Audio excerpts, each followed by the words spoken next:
Hey everyone, and welcome back to the Health E-commerce Friday Live podcast. I'm your host, Amy Kading, Technical Product Manager and Marketing Services Director here at Get Healthy. And we're going live every Friday to discuss growing the business of health and wellness. Last week, we discussed how healthy content equals healthier clients. And today we're going to talk about why groups and programs are essential to your business. Our special guest is Tracy Straub, naturopathic doctor and our VP of Innovation and Growth at Get Healthy. Welcome back, Tracy. It's been a few weeks. Yeah, I was in Florida, so enjoying the sunshine that never happens here in PA. So it's good to be back with you, not necessarily back here. I bet you got some nice color on your cheeks. I'm jealous I of. know, I'm a little bit burnt, so I was gluttonizing the sun, but it was awesome. And I feel okay about it, so happy. Good. Well, I'm happy you're back. Happy to talk to you and to learn more about programs and groups in general. So let's kind of start with programs today and what it is. So how would you define what a program is? That's a good question. Well, honestly, a program is something that you specialize in as a practitioner. I usually do programs based around what I'm known for, like my niche, right? Whether it's overcoming Lyme or detoxifying from certain things. It just really depends on what your niche is. So you can build a program around that would involve a solution set of products or lifestyle products, anything from supplements to infrared saunas or red light therapy, in addition to giving a community, if you wanted to, a group, along with a protocol of how to take it, how long, how much, how often. It's basically a way to grab the masses within a certain demographic of people or a condition specific set of people. So I like programs because they can hit lots of people with the same issue and can help lots of people at the same time. Okay. What are some examples of ones that we've done in the past? Oh yeah, we actually did a couple of them. In December, we did a 21-day maintain, don't gain. That was a great one. I think people really appreciated it, not going into January 1st feeling completely overweight and bloated. It gave them not only a nice supplement regimen of things that they could take on a daily just to keep them healthy through the holidays, but we also did a 21-day challenge calendar that gave them lifestyle changes, modifications in behavior, things that, just tips and tricks, recipes, all kinds of things they could take to holiday parties. And then we give them complementary modalities to help keep them on track. Plus, all of these things became great gift ideas. So that was a great one. In January, we did the cleanse and detox, obviously, for the people that did the 21-day. They were asking for more, which was great. So we had people jump from the 21-day maintain, don't gain right into this January detox and cleanse program. And they just were feeling amazing. And then we had new people jump in the January one, which was awesome. And that included a detox cleanse kit. And we did a lot of other things. We gave an actual nutrition plan in that, a fitness plan, and then what we call a lifestyle swap, where you took one bad lifestyle habit and you changed it and made it a good lifestyle habit. Oh, that's good. So it was pretty cool. What are, I guess, some of the ways that they've helped you be successful with your own store? And for people that don't know, Tracy has her own store on the Get Healthy platform. What kind of, I guess, metrics have you seen change, or just in general, how's it contributed to the success of your business? Yeah, well, it's actually helped me reach more people and not take up more of my time.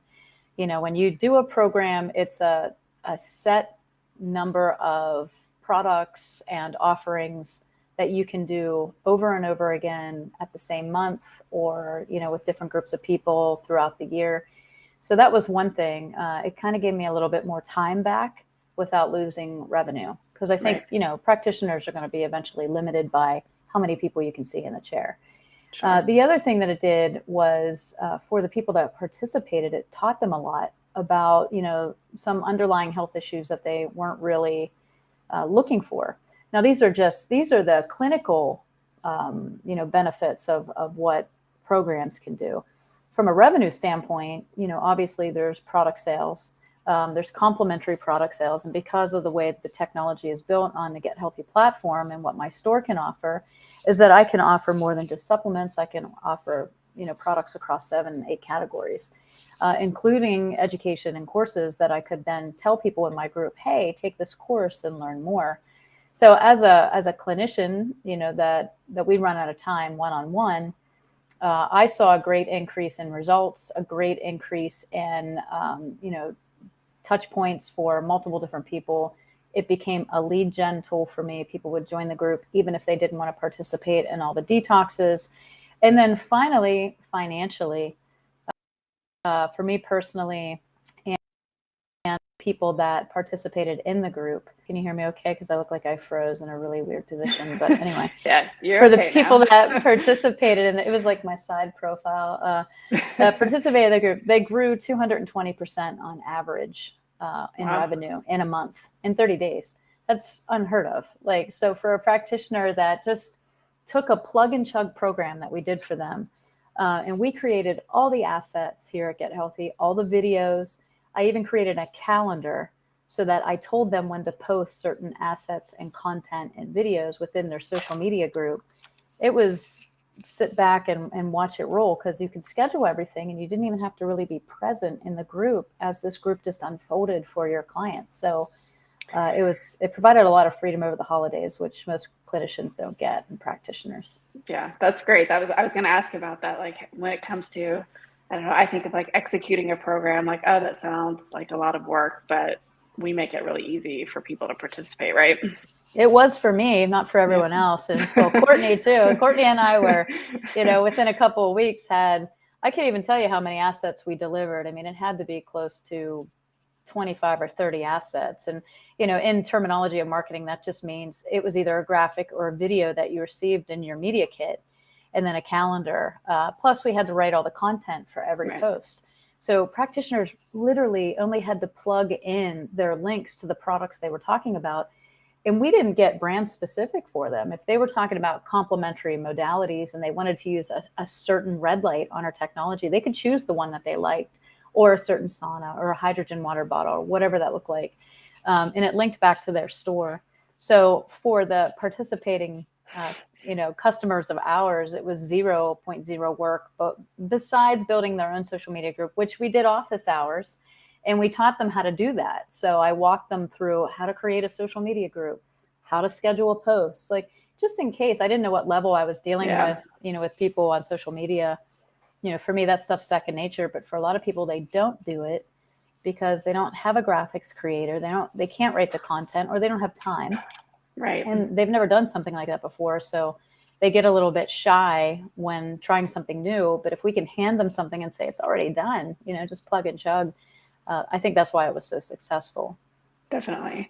So you just mentioned groups for somebody who maybe has never even thought about like what a Facebook group is or who gets to be in there.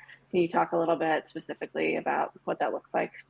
Yeah, absolutely. Well, groups are great because, you have your profile, right? Your personal profile, that's you. And, some people use their personal profile as a business profile. I do. I tried to set up certain business pages, and it was just like, everyone just kept coming back to my profile. So I was like, well, I'm just going to change it to a public figure so that I could get some analytics, not because I think I'm a public figure, but in order to get any type of analytics back on social media platforms, you have to have a certain page status, whether on your personal, it's a public figure, or you have a business page that's separate from your personal profile. So I did that. Then you have what are called groups, and groups on any social platform are a targeted group of people that are interested in a topic or a subject. So you see these groups everywhere. There's tons of groups out there. There's home gardening groups and homeschool groups, and I mean, there's a group for everything. It's like my kids' school has one. Yeah, like people that only like poodles. There's a group for that. So you can have groups for lots of things. But what we have found with programs as a practitioner, like if I'm running a program, let's say on long haulers, okay, because this is a big thing right now, is people have this long hauler syndrome, which is basically after they had COVID, they have these residual symptoms. So if we would put together a program for that, I would probably build a group or a community of people participating in that program. And what it does is actually gives a safe space for participants to come in with like-minded people And for me as a clinician or a practitioner, I have everybody in one place. So I'm Right. not sending emails and trying to get stuff to people. I just put them all in a bucket. And that way I can just talk to them in this bucket, right? And I can make regular connection with them through posting. I can feed them additional content and resources that will help them. Groups are very organized on social media, depending on what platform you use. Some have the ability to put files in certain sections. On Facebook, when you build a group, you can do what's called your learning units or guides, which allow you to organize your weeks. So like week 1 content, week 2, week 3, that's been very beneficial when running groups. And then, you can also, there's consistency and touch points, right? You actually start to develop this rapport in a group. Whereas if you just have a program and somebody buys your kit and, maybe like gets a booklet and they do the program, they're kind of doing it on their own. Right. Where a group will give them a community of support and accountability, which will increase the compliancy with the program. Well, and it kind of goes back to that, engagement pillar we keep talking about. It keeps the conversation going. It's another touch point. It's kind of not like leaving people out on their own, but people want that engagement, and that's what retains them, keeps them coming back for more, increases their lifetime value, which increases more sales. So it all leads towards, yes, the success of your business. I guess for setting expectations for practitioners and like the amount of time I guess it would take to, engage throughout a program. What does it look like for you? Are you in that group every day talking to people throughout the day? What does that look like? Well, we try to make it that, I usually tell people if you're running a group, you want at least 2 touch points a week, minimum. Some people do more. Sometimes that becomes overwhelming, that people that are participating feel like they got to get in there every day. And some people don't have that. So I would say a minimum of 2 times a week. One should be an infographic post or a post about a product, a purpose, like something, right? Just, hey, I'm going to write some content. Here's a picture. The second should be some sort of video post. It should be a webinar, a presentation on a condition, how to do something, or just you being like, hey guys, I'm here. I just wanted to drop in and see how everyone's doing. Like hit the comments below. Let me know what's going on. Something that's going to be engaging and get people to watch and participate or learn something. So that is what we try to create for the participants of our programs that we offer through Get Healthy. So if you have a store with us, we build you this product detail page, or what we call a landing page, where you can tease this program out. People will click the link, land on your page in your store, and go through the process of understanding. We nurture them through content on that page about the program, what the group's about, what the product is, why it's so valuable. And then they can click, they can purchase the product, and then they get an email that says, hey, welcome, here's your group that we need you to join for your practitioner. And we do that individualized for everybody. So it's kind of an awesome flow and an awesome thing. And then, all of those assets are already done for you. And we kind of do them incognito. Like if it's my voice over a video, people don't really know who I may be in another practitioner's group. But if it's just me teaching them something, I always tell the practitioners in the office hours, like, just tell them I'm your assistant, or I'm helping you. In my group, it's me, right? I can just be like, hey guys, it's me, whatever.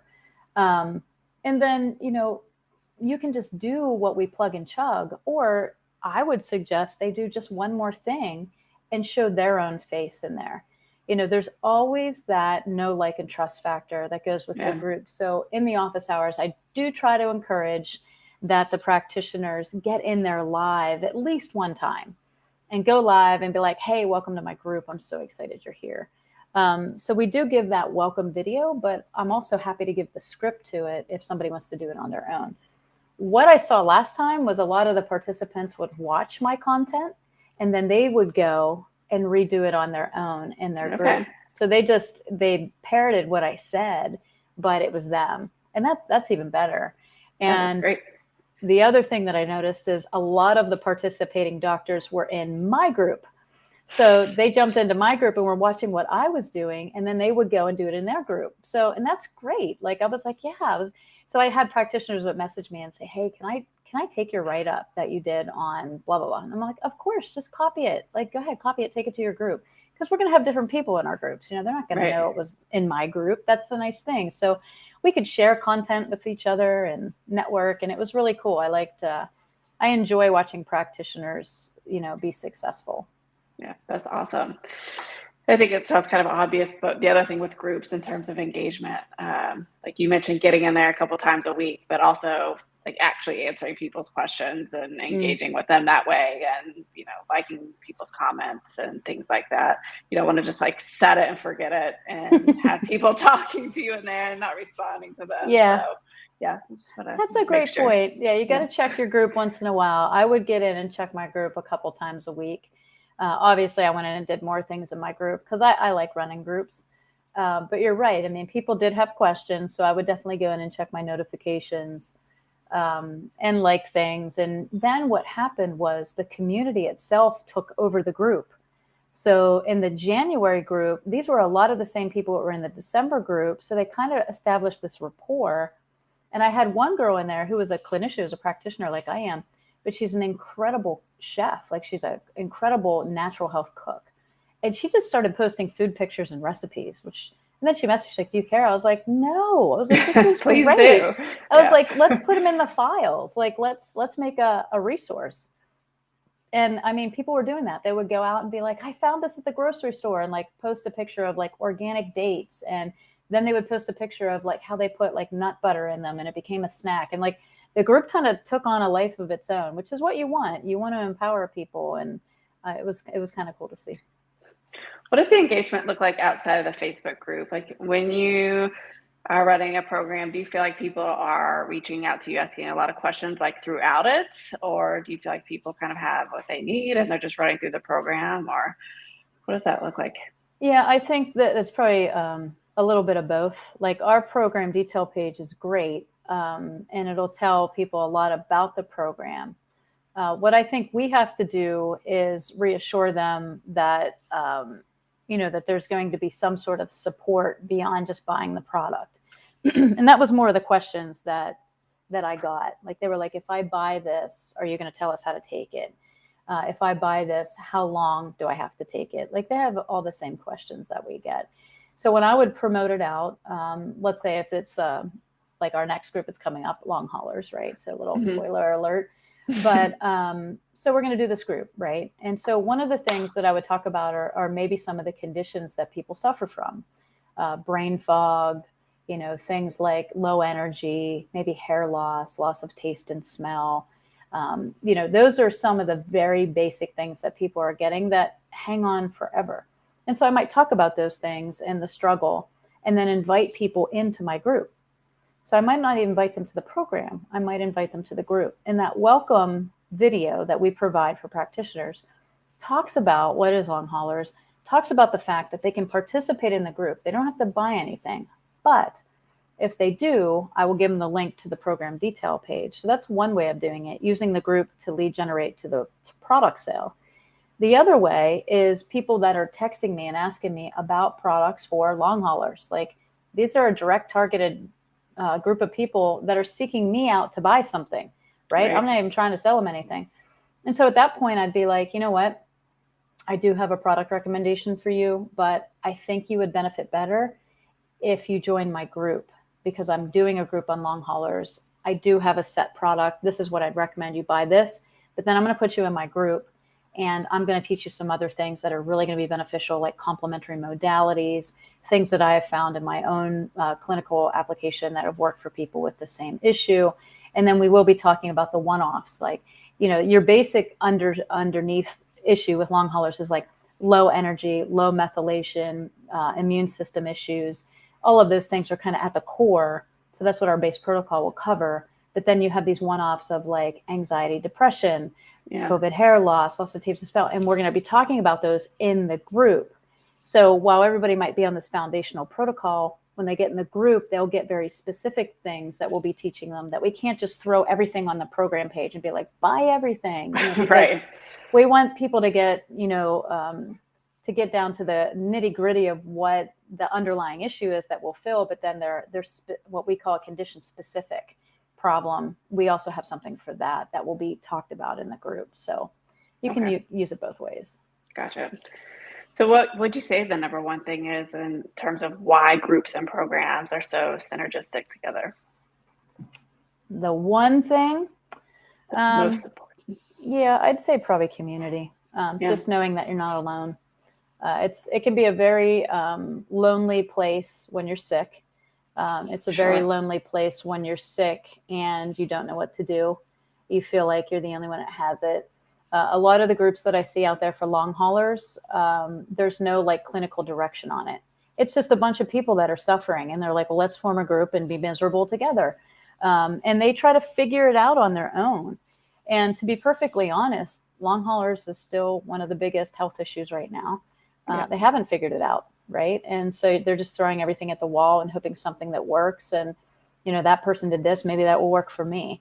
But sometimes it just takes consistency on doing something and having a clinical direction over it.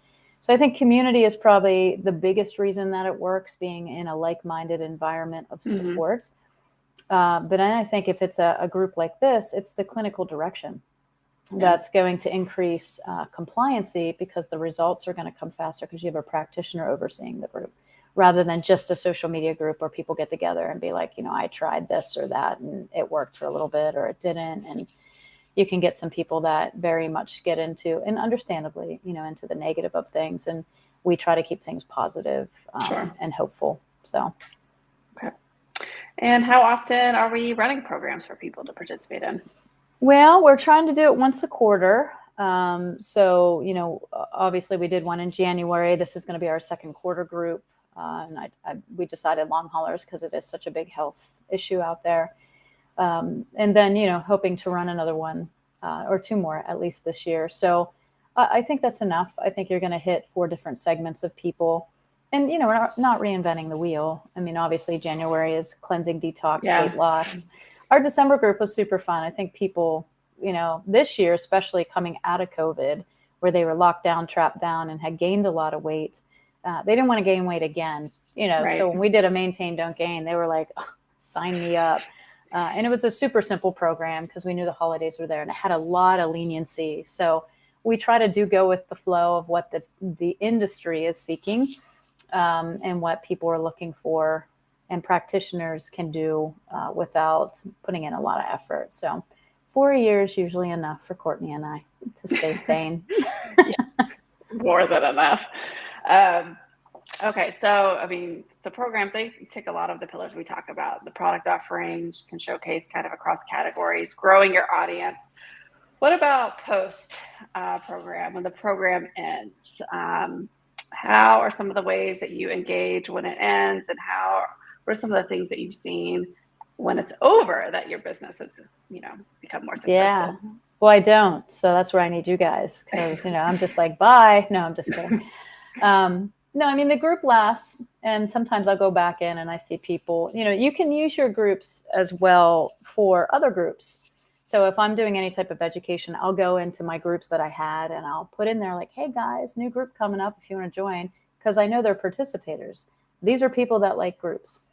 But one of the things that I think we're very inadequate in doing is following up after the group is over and keeping those people engaged with us. And that's where you need to have somebody that's going to continue to nurture those people into other things, whether it's other groups or other education or other products that they might be interested in.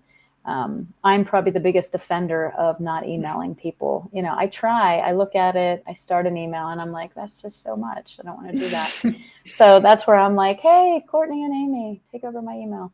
And that's where our marketing services can be really beneficial that we offer at Get Healthy, because we saw that as a gap. You had this great opportunity. You got this engaged group of people that are like buying product and into health, and they understand the investment. And at the end of it, they're kind of like, now what? And I'm like, okay, see ya, because I'm terrible at emailing, So I'm not going to stay in that group, right? I'm going to jump to another group. So I think a nurturing campaign to pull them through is probably the next level of what I would need is what I consider myself a trailblazer, right? I'm not quite an innovator yet with our packages of how we grow our practitioners. So you can start at that base package of like, I've never done anything online. And then our team helps you grow into like where I am, which is like a trailblazer. And then going from that trailblazer and being like, okay, now I need to have multiple touch points and I need to nurture people that have, participated in my program. That's kind of where I am to go to that next level. And I've watched my, store grow and my following grow and my revenue grow. And that's not really what it's about for me, but, and I'm kind of a hack at best, right? So that's where like marketing services that we offer at Get Healthy can be extremely beneficial for someone like me who's a one-woman show, but doesn't quite have a team, but needs one. Right. And I'll shamelessly talk about marketing You services should. and plug them real quick. But, it doesn't have to be like this huge, crazy investment, I think, to even speak to retention after something like a program. I think a single campaign can be productive. Courtney and I have been talking a lot about email in general and segmenting a list, but also content the past 2 weeks. And if you haven't watched them, I encourage you to go back and watch them. But, with these programs, you can easily segment the people who participated. And then from there, create content that's really targeted towards them, which is going to increase your chances of people engaging with them.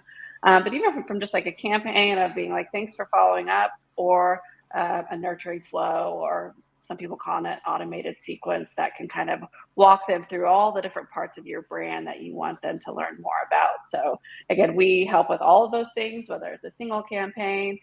You're like, I don't even have a ESP, email service provider. We help practitioners create them, get everything integrated, do automated flows. If you're even like, I don't have the content for the flows, we can help you get the graphics and all those pieces. So we're really here to step in and help you with that because we know so many people don't have the time. So just want to point that out because you can't just leave them hanging and not talk to them. I can't, Tracy. I've been doing that so well. So let me touch on two things. One, you said, segmented lists. So I think sometimes when we say all these words, practitioners are like, yeah, that's great. I don't know what that is. So I had to learn all these super cool e-com marketing tech words as a practitioner and to understand what is the value of it, right? Because for me, I just want to help people. I'm going to be like, here's your product, here's your program, here's how much, how long, how often, here's why it works. Okay, let's move on. Everyone's happy. And I move on. But the problem is people want to move on too. They just don't know where to go. So a segmented list, that's it's a list of like a targeted group action subject. Yep. Right? A bunch of people that kind of did something together. So whether it's they were store purchasers or they were in your group. So in your email, you can segment lists of people depending on how they participated with you, right? So, and then you set a campaign. That was another thing I had to learn. When we started these marketing services, and I'm just being honest because this is how doctors think. I didn't know the difference between a campaign and a flow. I was like, whatever, just send an email. Like I just send an email, right? Yeah. And basically a flow is a set number of emails that flow. As you open one, it triggers the next email to go within a certain number of days. And that flow is nurturing somebody or teaching them something about health, about a product, in order to let them at the end of that flow make a reflective purchase based on what they learned.